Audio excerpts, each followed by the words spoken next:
PYQ discuss कर रहे हैं क्लास 12 चैप्टर 4 के। ये क्वेश्चन सीबीएसई में 2024 में आ चुका है। क्वेश्चन में आपके पास एक current carrying circular loop given है जिसमें करंट इस डायरेक्शन में फ्लो कर रहा है और करंट की वैल्यू आपको गिवन है 1 एम्पेयर। आपको एक long infinite straight wire given है जिसका distance centre of circular loop से आपको 20 सेंटीमीटर गिवन है। अब ये क्वेश्चन में पूछ रहे हैं कि हम इस वायर में कितना करंट फ्लो करवाएं ताकि सेंटर ऑफ सर्कुलर लूप पे नेट मैग्नेटिक फील्ड की वैल्यू कितनी आए, 0 आए। अब देखो यहाँ पे नेट मैग्नेटिक फील्ड की वैल्यू 0 होगी। इसका मतलब क्या है, B1 प्लस B2 किसके बराबर होना चाहिए, यहाँ पे 0 के बराबर। इस सर्कुलर लूप की वजह से जो मैग्नेटिक फील्ड लगेगी और इसकी वजह से जो मैग्नेटिक फील्ड यहाँ पे लगेगी, उनका मैग्नीट्यूड सेम होना चाहिए, पर डायरेक्शन कैसी होनी चाहिए, अपोजिट होनी चाहिए। देखो ये वाली चीज़ यूज़ करेंगे, B1 plus B2 equal to 0। B1 किसके बराबर आएगा, माइनस ऑफ B2। अब देखो इसकी डायरेक्शन तो हमें फाइंड आउट करनी है, हमें पता नहीं है कि डायरेक्शन क्या है यहाँ पे करंट की, पर इसकी डायरेक्शन तो गिवन है। यहाँ पे राइट हैंड थंब रूल का यूज़ करेंगे देखो, और देखेंगे यहाँ पे मैग्नेटिक फील्ड की डायरेक्शन कैसी है।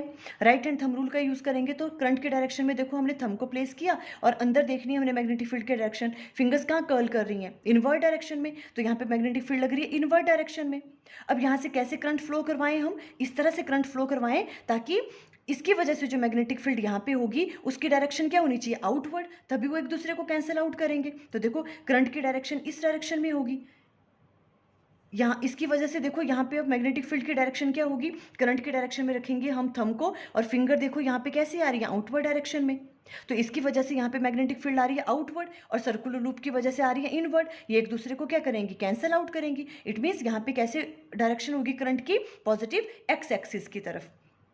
अब देखो हम इसका मैग्नीट्यूड फाइंड आउट करना है, यहाँ से कितना करंट फ्लो करवाएं हम, है ना। तो देखो इसकी वजह से जो सेंटर पे मैग्नेटिक फील्ड है उसे हम B1 का नाम देंगे, और उसे निकालने का फॉर्मूला क्या होता है, mu naught I divided by 2R। I1 की वैल्यू आपको गिवन है 1 एम्पेयर और ये वाला रेडियस आपको गिवन है 10 सेंटीमीटर। इसे मीटर में कन्वर्ट कर लेंगे तो 0.1 आ जाएगा। ये कैलकुलेट करके ये वाली चीज़ आ जाएगी। और B2 क्या होगा, इस लॉन्ग इनफाइनाइट वायर की वजह से इस वाले पॉइंट पे, O पॉइंट पे मैग्नेटिक फील्ड की वैल्यू, जिसका डिस्टेंस आपको 20 सेंटीमीटर गिवन है, इसे भी मीटर में कन्वर्ट कर लेंगे। फॉर्मूला ये वाला होता है mu naught upon 4 pi 2I divided by R2। I2 वैसे रहने देंगे, R2 की जगह हम 20 सेंटीमीटर को मीटर में कन्वर्ट कर लेंगे, 0.2 आ जाएगा।